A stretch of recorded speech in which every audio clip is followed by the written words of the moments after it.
السلام علیکم برادرای عزیز. همه کسا سازن خوبن.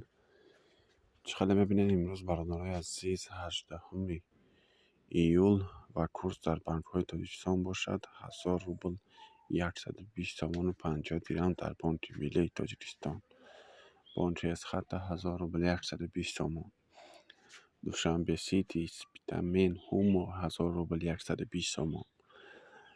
و برادرای عزیز اولین بانک مالیوی خود باشد 1000 روبل 118 تومان. بانک بین‌المللی تاجیکستان باشد 1000 روبل 118 تومان و 50 درهم. و کمرس بانک تاجیکستان باشد 1000 روبل 117 تومان. کمرس بانک 117 تومان. کمرس بانک باشد 115 تومان. یا تا لایک همه خیم حتما در کانال ما подписаться میتونیم. رحمت برای دستگیری و ویدیو حتما در کامنتاری بنویسین. از رحمت کلام برادرای عزیز ای همتان منت دارم برای دستگیریتان.